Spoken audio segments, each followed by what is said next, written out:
Welcome to another Qi Gong, Tai Chi and meditation class for better health and prevention at this point in time, and also dealing with some of the side effects and symptoms of the specific condition you experienced, either from the treatment or from the disease itself.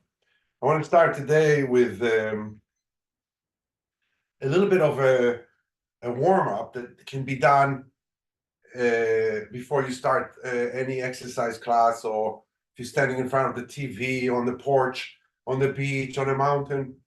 And it's a nice, easy, gentle warm-up. It stimulates the joints, which stimulates the energetic system. So the ligaments are part of the boosters of your energetic system. So I rotate my pelvis counterclockwise. And I like to start with my hands behind my back.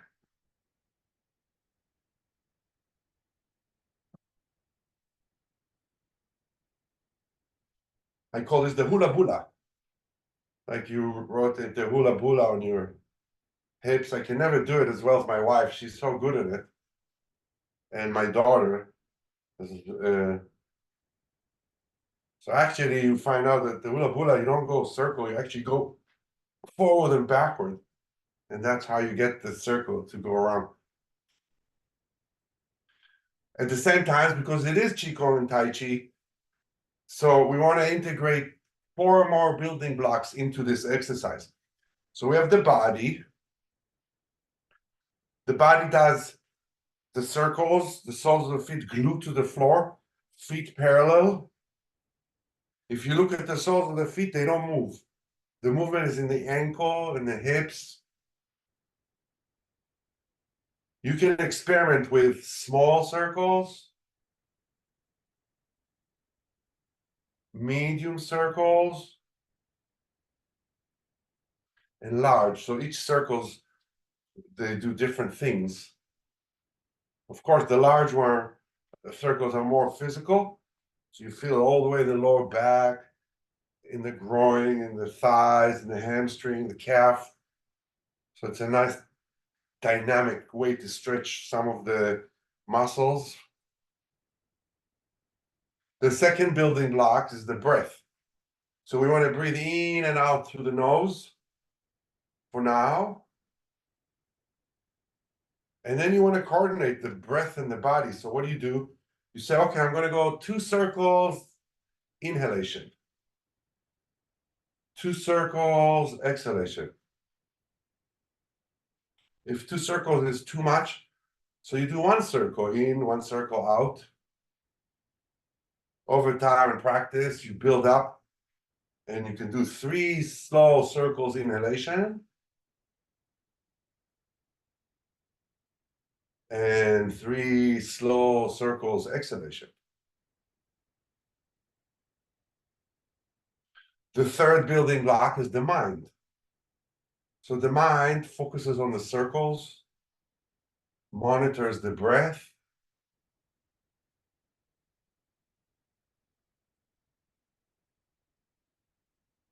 the third is the energy.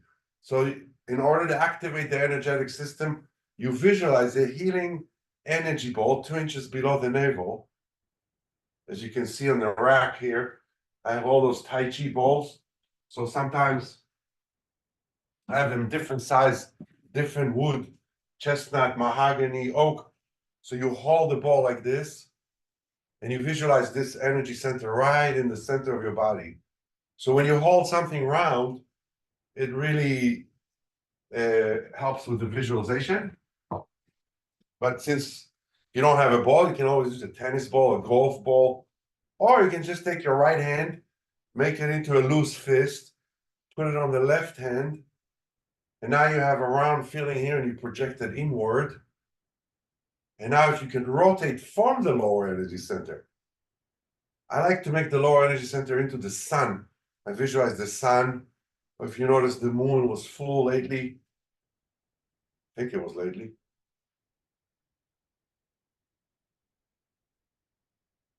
And the last but not least is the spirit. So you'll have body, breath, mind, energy, and spirit in every motion, every posture.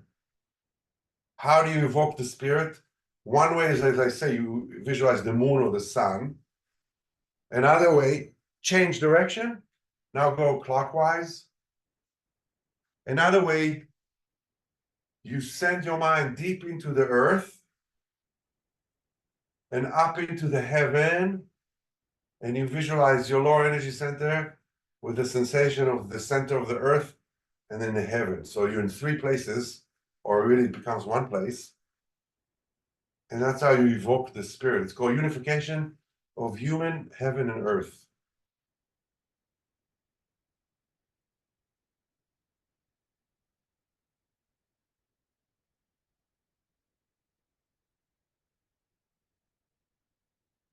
Another nice metaphor I like to use with this motion, if the lower energy is the sun, and one hip is the earth, and another hip is the moon, and I just rotate around the sun. So the earth and the moon rotate around the sun. If in the back you were gripping your hand like this, so now change the grip.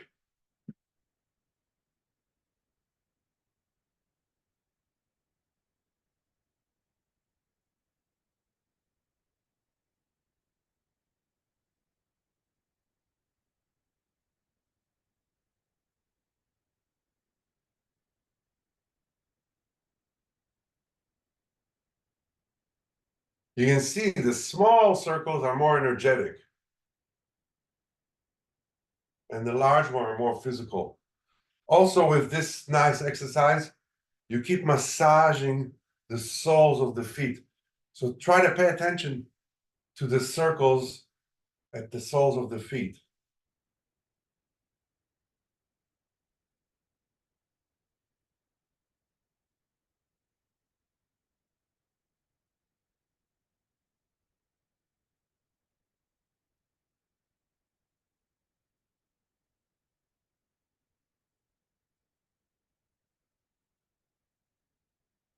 As I mentioned in the first class, when we worked on the basic mental and physical skills, inhale.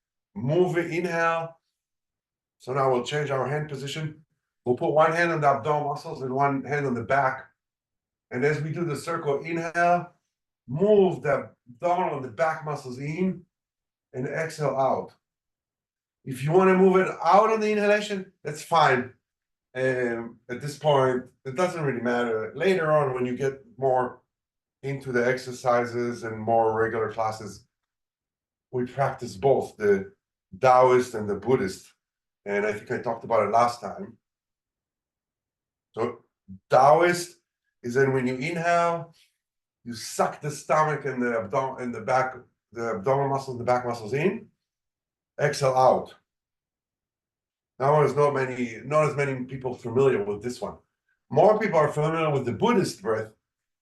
You inhale and you move the abdomen and the back muscles out, and you exhale, you move them in. We use both in life. So it's not that one is, it's just that one is more taught by the yoga and other styles, and the Taoist one is a little bit not as known. If you want to push a car, if you want to give birth, you use the Taoist breath. If you want to relax, circulate energy in the body, use the Buddhist breath. If you want to move energy out of your body, use the Taoist breath. So each one could be a tool to whatever purpose or goal you have in mind.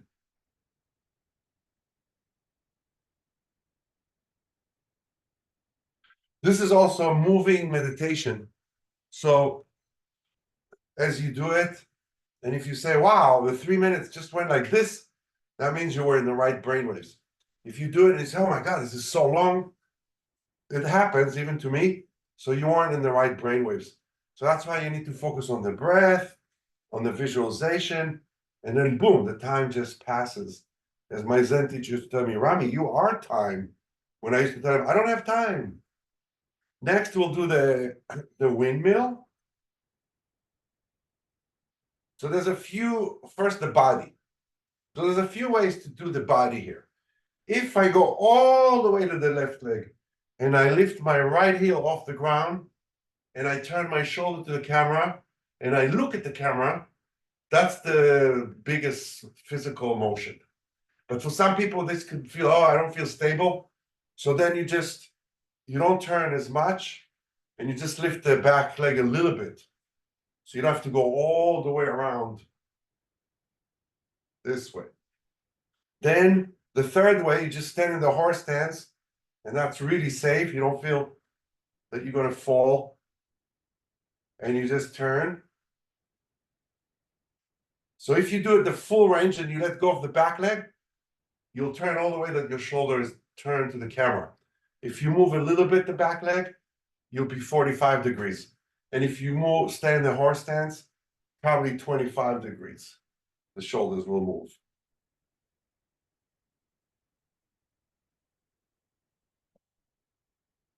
Inhale when you're in the center. Exhale when you touch your hips. My palm touch my hips.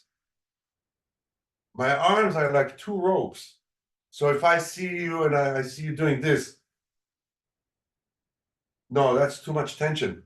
Look at my arms. They're like two ropes or two noodles, I say. I just turn from the lower energy center and the arms just follow. Then I'm going to, at the last second, I'm going to bend my elbows and I'm going to touch underneath the floating ribs. On the right, it's your liver. On your left, it's your spleen. Touch right there. In the back, it's your kidneys. Wherever is the most sensitive, that's your kidney. So I twist, then I touch the spleen on my left and my kidney, right kidney, and then I touch the liver and the left kidney. So it's liver, kidney, spleen, kidney. Liver, kidney, spleen, kidney. Some people like to tap the back with the front of the palm in the front, the back of the palm in the back, and the kidneys. Some people like to just touch gently. Either way, you give love, energy, healing to the liver, kidneys, and spleen. In Qi Gong, there's a saying, think from your organs. So the liver and the spleen say, thank you, thank you. And the kidneys say, oh, you're massaging me, thank you.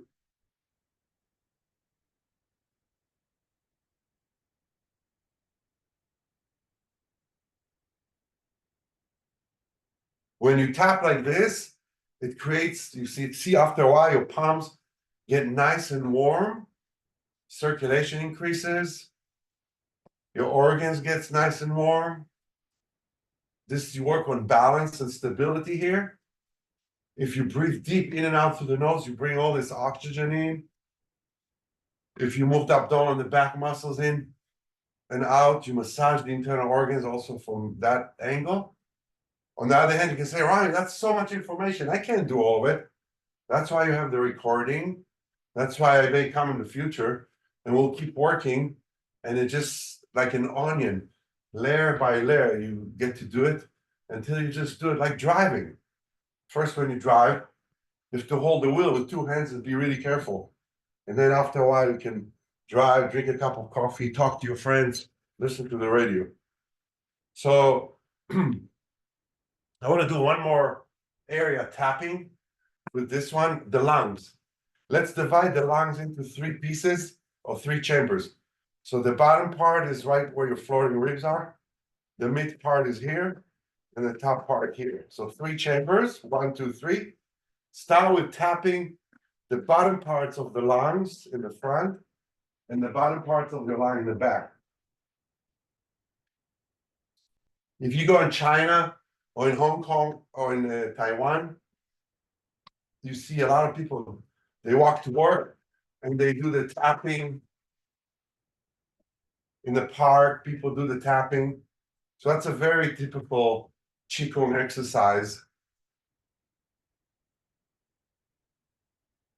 It's more from the medical and martial art Qigong.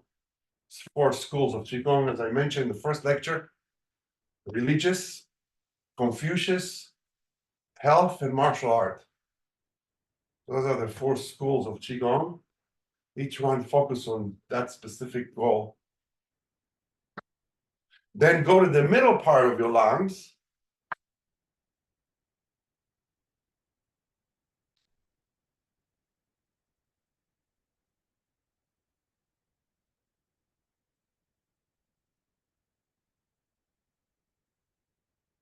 And go to the top front. And if you can reach top back.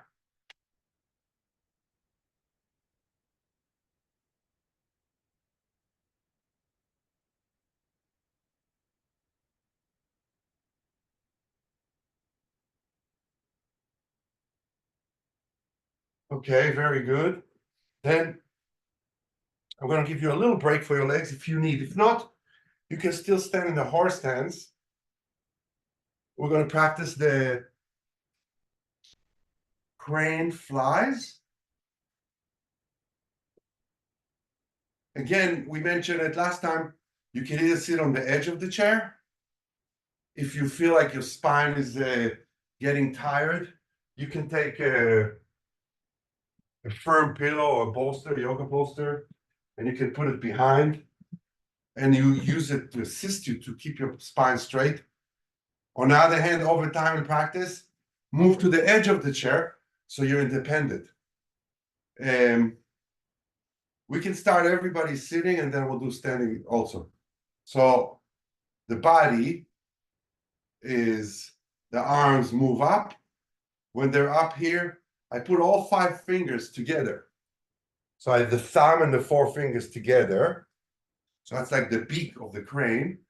And I relax my wrist, so my fingers is pointing down towards the earth. Then I come to the center here, and I straighten my wrist and spread the fingers wide.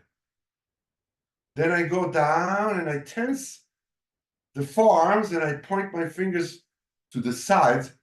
Also, another good metaphor is pretend there's 2 tables on each side, and you're going to push your weight off up. So that's how the palms are flat on the table.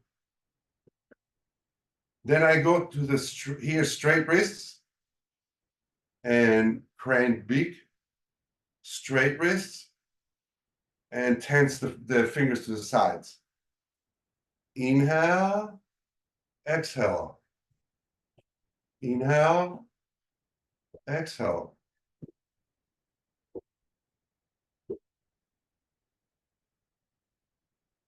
The mind is in the breath.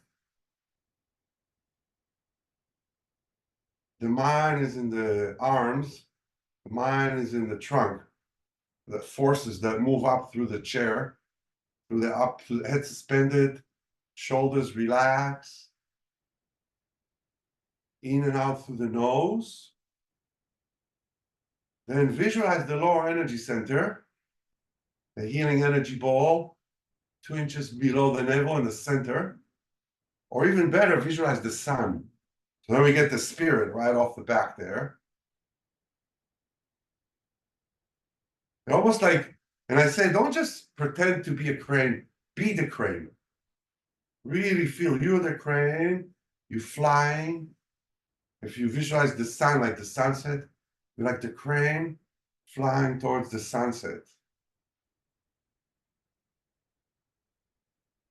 The tongue touches the roof of the mouth. It closes an energetic circuit.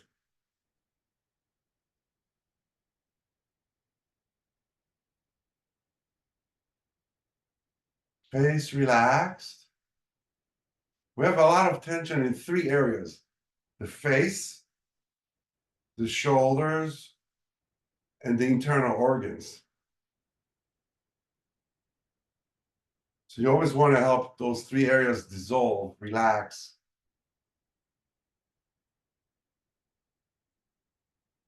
This really builds your core strength. You know, people remember they used to say core training.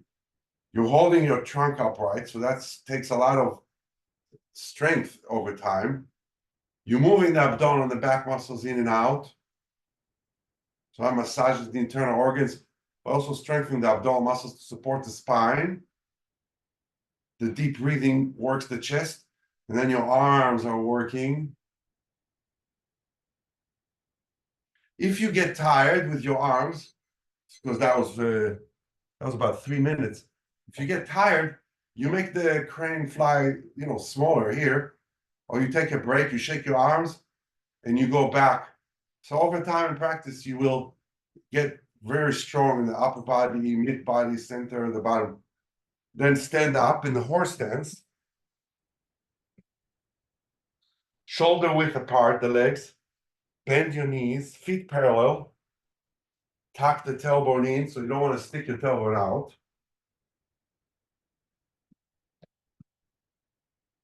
So now you're also working your legs.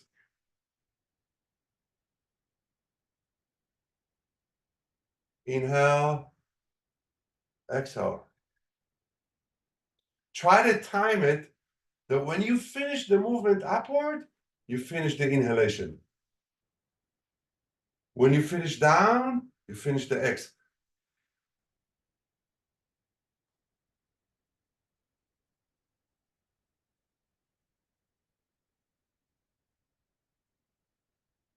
Distribute the weight equally between the ball of the foot and the heels, between left and right.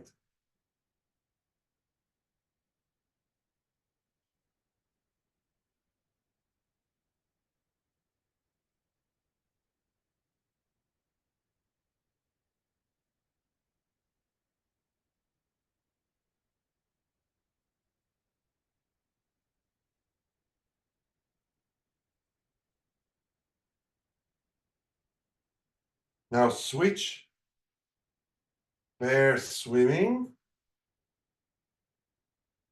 Bring your hands to the waist.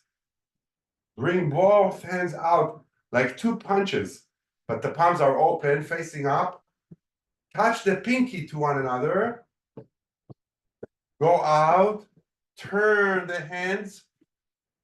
Finger points to the ceiling. Open. Straight the wrists. Bring the arm as far back as you can. Then, like the snake, the fingers is the tip of the snake. You sneak the tip of the snake, the head, into the waist.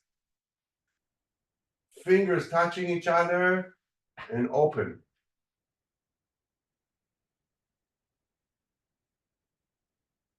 Inhale as you open. Exhale. In and out. Squat down so the legs are working. Unless you feel at the knees, then you need to come up. You're doing something wrong, or you need to first take care of your knee issue. If you look, my middle knee, the middle of my knee line up with my middle toe. So that's correct alignment. That's why it's also called the horse stance. I sometimes like to use the chair as I call it the indicator. And I open my knees around the chair, and that way I know I'm in the right spot almost. It could be the chair is too wide for some of you. I'm 6 feet, so maybe this chair works perfectly for me. You can always use the corner of the chair this way.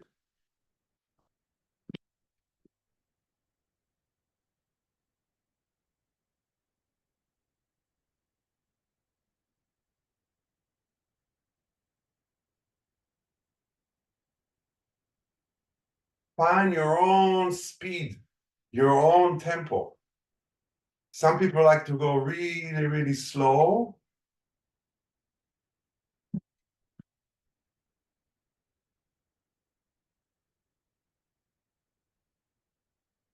It's still one inhalation, one exhalation. But if you can't, but let's say you like to go slow, but you can't say, Rami, it's too much. I can't inhale that slow. It's called one cycle. So then you do the 2 cycle. You inhale, exhale, inhale, exhale,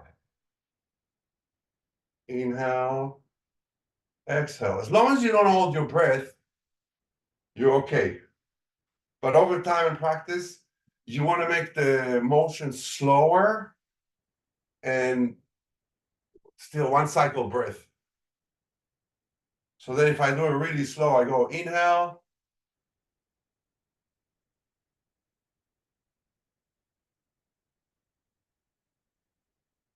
exhale,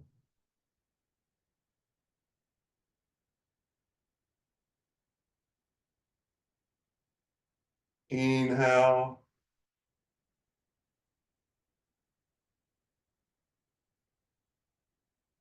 and exhale.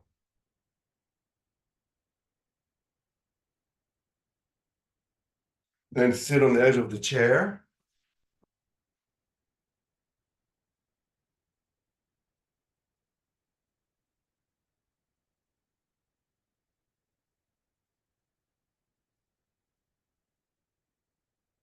And now let's try to get all five building blocks into the exercise. So we know what the body is doing. We already worked on the breath. Then I want you to visualize the lower energy center. So that's how you get the mind and the energy. Last but not least, be the bear. You feel like a bear swimming? See, I'm like a black bear today.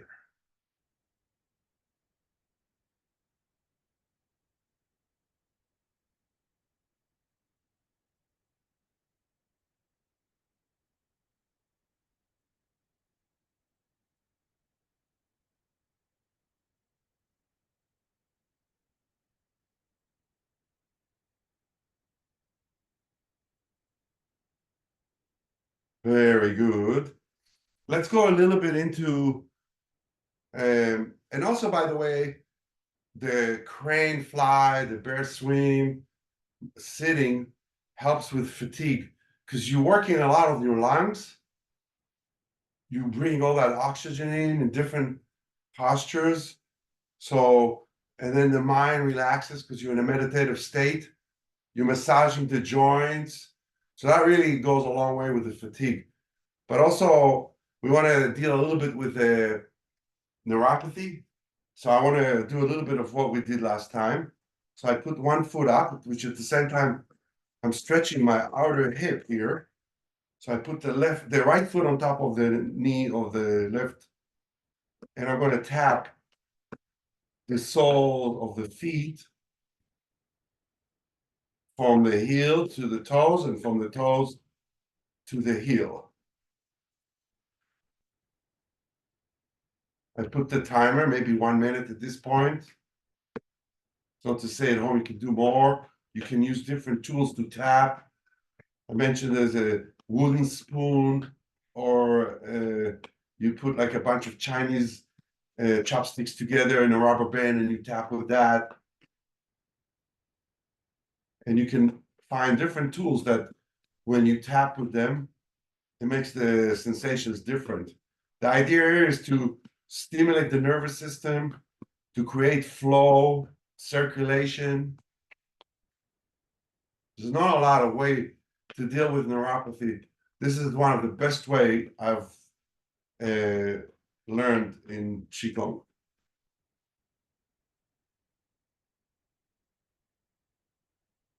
When you tap, I can use the palm, you can use the knuckles, you can use the side of the hands, the fist, and on and on. Change the other leg. So now I put my left on my right, stretches my left hip.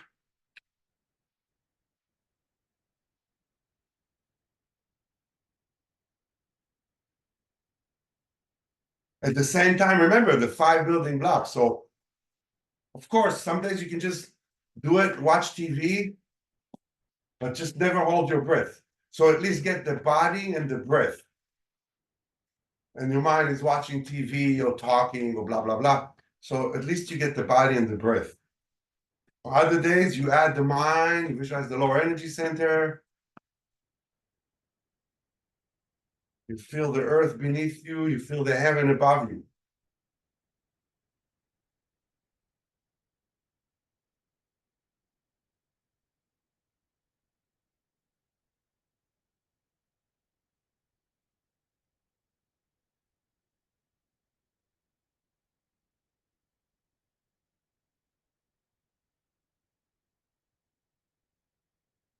So this is tapping very specifically the soles of the feet, but also you can tap, you start from the hip, you go on down on the outside of the legs, you come on the inside, and again on the outside.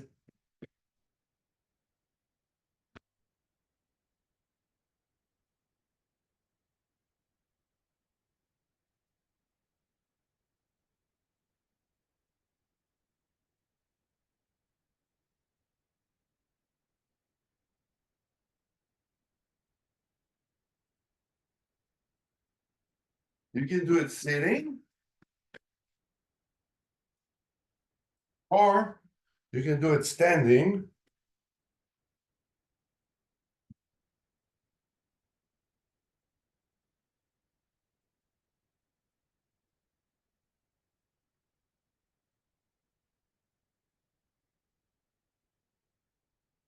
As I mentioned last time, you can do this 3 to 5 times a day, 3 to 5 minutes, depending on how much time you have. The same with the crane and the bear, maybe 3 times a day, 3 to 5 minutes. If you don't have time, of course, a minute is better than nothing. I recommend that you get a timer, or so you do it more efficiently, because there's a few more than one thing you need to do. So that way you become very organized and efficient.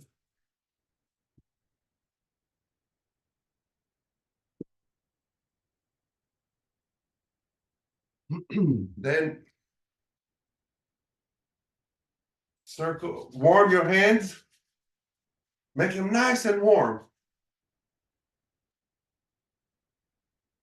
And then circle them on top of your internal organs. I go up the right, center, and down the left with the directions of the intestine, stomach and intestine. Close your eyes. Feel the warmth from your palm go into your internal organs, and use the mind and the heat of the warmth to melt, dissolve the internal organs. Work with the metaphor solid to liquid and liquid to gas. And just feel your organs melting down into the earth.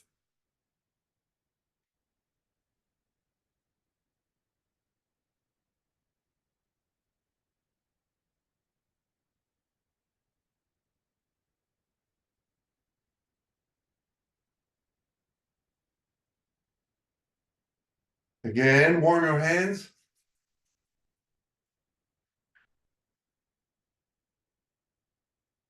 And circle.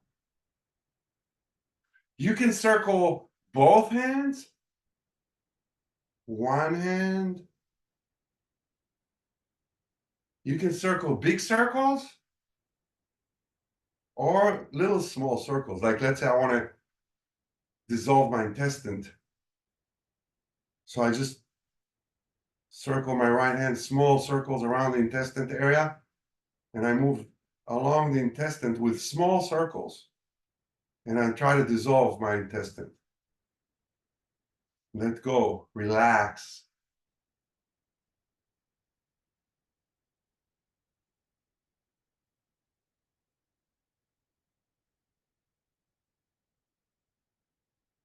Again, this is it's a great trick to fall asleep.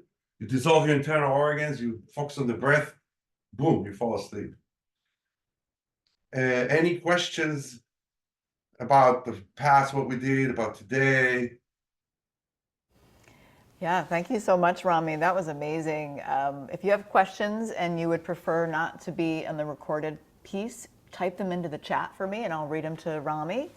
We'll also have an unrecorded time as well, briefly. I did have a quick question, Rami. When we're doing the windmill, where are we looking? Because if we're going with the movement, we might get dizzy. I got a little dizzy with that. I'm curious what your thoughts are. So if your shoulder points to the camera, you keep looking right at the camera. It's like ballerina dancers, they do it when they do a twist. They keep looking to one spot. And not that I was a ballerina, but I worked with the ballerinas, a few of them. And And not only that, if you turn your waist one way and your neck keeps looking this way, you get a nice stretch in the neck. Maybe next time, if I remember, I'll show you some of the neck Qi Gong. It's very beautiful movements. Uh, turtle, turtle looks to the moon, look to the left, look to the right. Around the world, there's a few nice exercises with the neck. So this is a little bit of, the neck doesn't do anything, but because the body is turning, the neck gets a nice stretch here. Beautiful. I can't wait to learn more about that. Thanks for answering that. I had a question come in. Do you always rotate your hands right to left on the abdomen? No, that's a good question. Usually you do, unless you have diarrhea. Then my teacher used to say go the other way. But another teacher said, if you have diarrhea, just don't do it. Let go for a few days until you get rid of it. So, not everything in Qigong bringing the energy because it's yin and yang, just forget it. It's still about letting it go and out. You drink a lot of fluid and you wait a few days and then you do it again. But the idea is to help. It's called also the Tai Chi, is the way of the Tao, the nature way. So the nature way is from energy to move down the left. So that's the nature way. So I would say on days that you do have the diarrhea, you can just put your palms like with warmth, or you take one of those things you put in the microwave, Lammy or the bear, you just put it in your abdominal muscles. And that goes a long way too for falling asleep. I actually did it last night. My wife said, "Do you want the bear?" I said, "Sure." And she brought me from the microwave. I just put it on my stomach. I swear, I fell asleep in 2 seconds. The warmth. So warmth goes a long way in Qigong, and that's why we warm the palms. That's why the movements and all this and the tapping creates a lot of heat, circulation, and removes stagnation. Wonderful. I love that, Rami. So the pressure when you're doing the circles on the abdomen is pretty light? Very good question. So if you all know, even in Dana Farber, the massage we offer as patients, we have a selection. So you can put Reiki. Reiki, I move my hands. I don't even touch my stomach. So I work energetically on it. Then you have therapeutic touch. So then I touch just the skin, the shirt and the skin. Then some people say, no, can you go a little deeper? And now you go into the fascia and the skin. And then you can go into the muscles. So that's moving the muscles more. And then you can go really deep and with little small circles and literally feel like I'm going to massage my liver. And you try to go all the way deep. So I'm sorry I don't have an exact answer, but it's actually, there's a few layers and different times you want to focus on different layers. You Oh, remember that makes sense. Ralphing? Ralphing was a special massage that just focused on the fascia. And so there's a way just to affect the fascia. And then there's Swedish massage. That was the way, just go for the muscles. And then you have the Reiki and therapeutic touch, which is the energy and touching a little bit with a combination of energy. That makes so much sense. Thanks, Rami. What a great session this was. I'm going